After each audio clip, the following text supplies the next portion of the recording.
The signal word count, 1,000. Duration, 5 minutes. The sky above Kavros burned orange at dusk. It always had.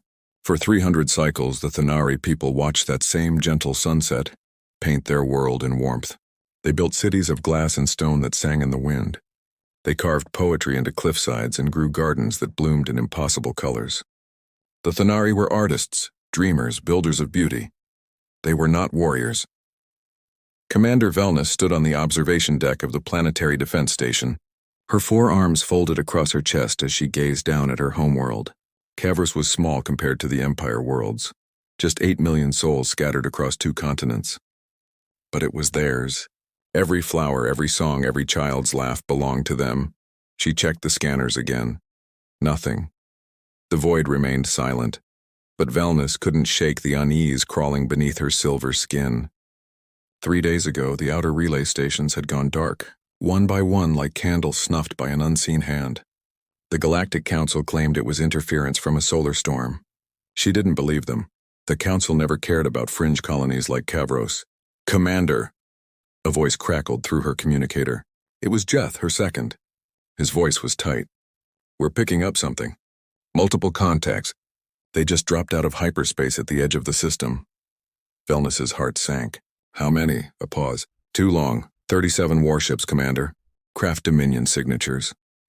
The air left her lungs. The Craft Dominion. Conquerors.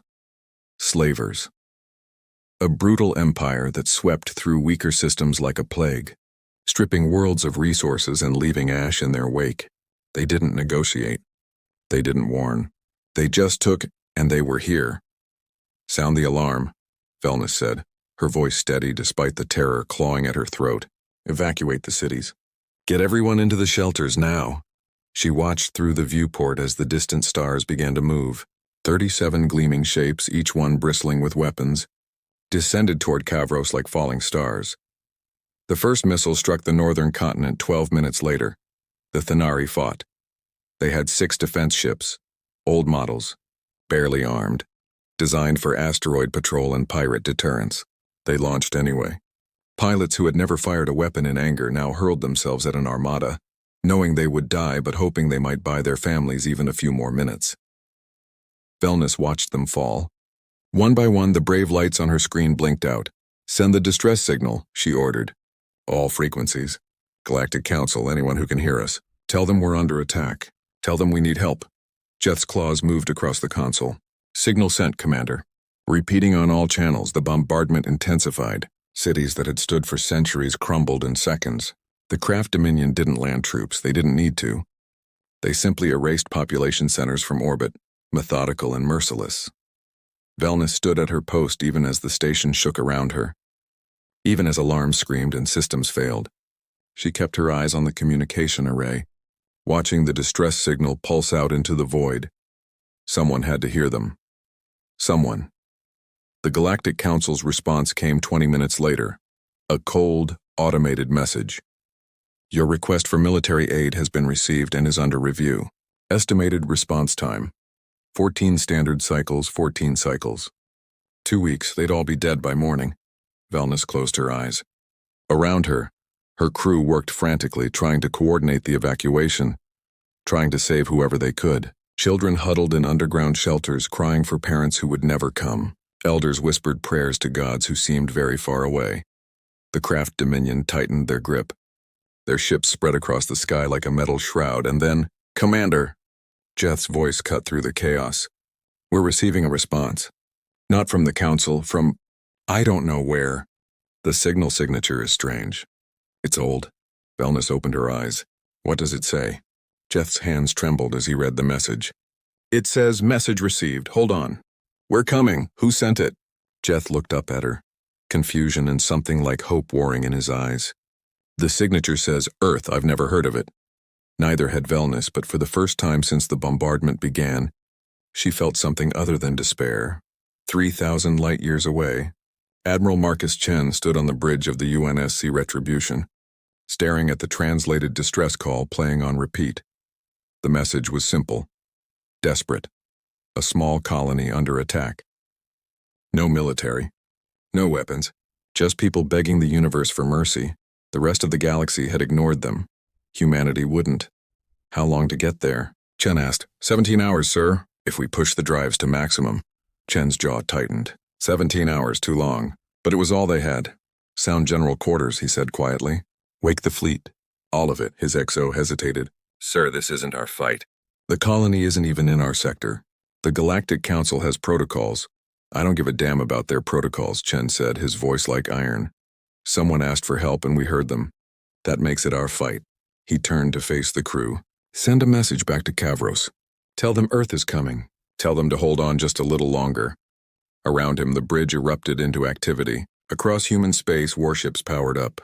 Marines loaded weapons. Pilots ran pre-flight checks. The galaxy was about to learn something. When humanity heard someone crying for help, they answered. And when humanity came to protect the innocent, the stars themselves would tremble. End of Part 1. The Fury word count. 1000. Duration. 5 minutes. The craft Dominion commander, War Prime Kelthus, watched Kavros burn from his flagship's throne. Victory was inevitable. It always was. The Dominion had conquered 43 worlds in the last cycle alone. This pathetic colony would be number 44, a footnote barely worth remembering. The Thanari had nothing worth preserving except their labor, and even that was questionable. Status? Kelthus growled. Planetary defense is neutralized, his tactical officer reported. Civilian casualties at 63%, surface bombardment continuing as scheduled. We estimate complete pacification within 4 hours. Kelthus nodded. Efficient, clean, the way he liked it. Sir.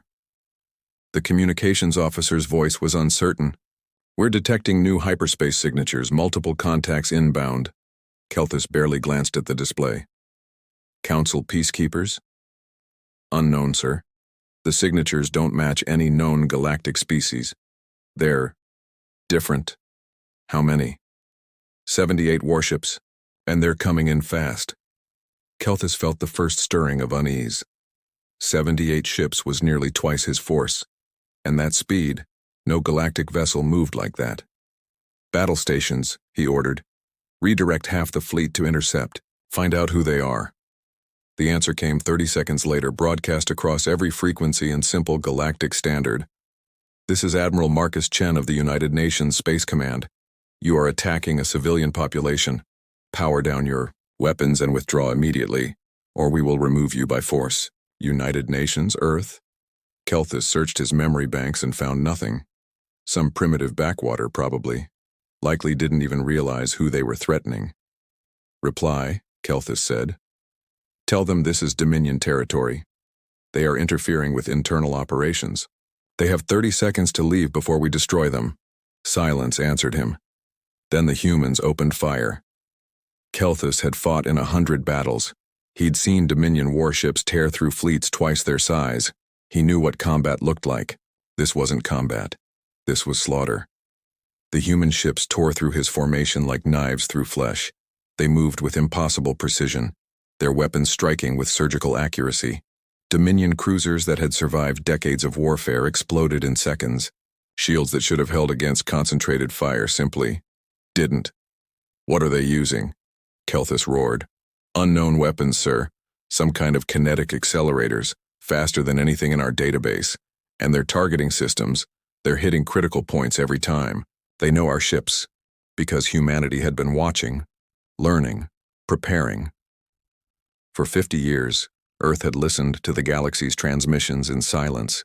They'd studied every species, every ship design, every tactical doctrine. They knew the Dominion's weaknesses better than the Dominion did, and now they exploited them without mercy.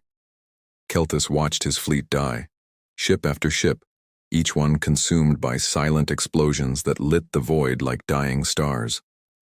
His tactical displays became seas of red as contact after contact blinked out.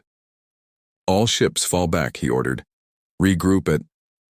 A massive human dreadnought dropped out of hyperspace directly above his flagship. It was 3 times the size of anything in his fleet, bristling with weapons that glowed like captured suns. Admiral Chen's face appeared on his viewscreen.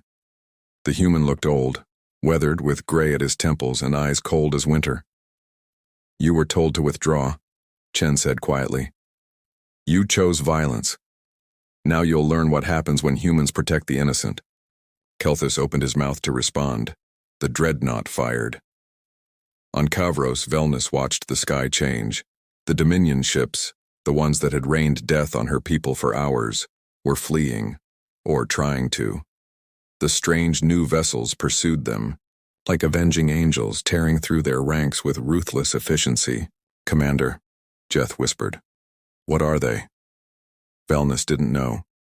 But as she watched, several of the human ships broke formation. They descended toward Kavros, landing in the devastated cities. Hatches opened. Figures in armored suits emerged, carrying medical supplies and portable shelters. They moved through the rubble with purpose, pulling survivors from collapsed buildings, treating the wounded, organizing evacuations to safer zones. They worked through the night, without rest, without complaint. When dawn came, Velnus stood among the ruins of her capital city. A human medic, a young woman with kind eyes, bandaged Velnus's injured arm with gentle hands. Why? Velnus asked. Why did you come? We're nothing to you. You don't even know us. The medic smiled sadly. Because you asked for help. That's enough. Admiral Chen himself walked through the survivors' camps that afternoon. He moved among the Thenari, speaking to families, holding crying children, promising them that the killing was over.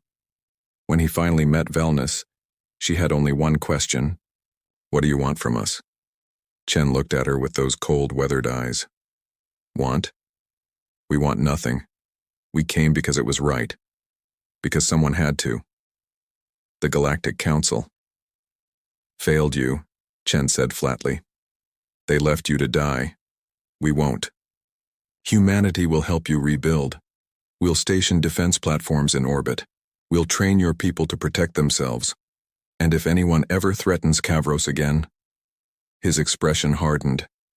They'll answer to us. Word spread quickly through the galaxy. The Craft Dominion, one of the most feared empires in known space, had been crushed in hours by an unknown species from a forgotten corner of the void, humanity. The Galactic Council demanded explanations. They received only silence. Earth's borders remained closed, but their message was clear. We're watching. And we won't ignore cries for help. Other fringe colonies, the forgotten and abandoned, began broadcasting into the darkness. Not distress signals this time, but words of hope. Are you still listening, Earth? And from 3,000 light-years away, the answer always came back. We hear you. We're here. The galaxy had thought itself alone in the darkness, divided into empires that preyed on the weak while councils debated and protocols delayed. Then humanity reminded them of something forgotten, that someone, somewhere, still believed in standing between the innocent and the night, that when monsters came hunting there were still those who would bare their teeth and fight back. The stars had witnessed something new, something fierce. Humanity's fury, not born of conquest, but of protection, and the galaxy would never be the same.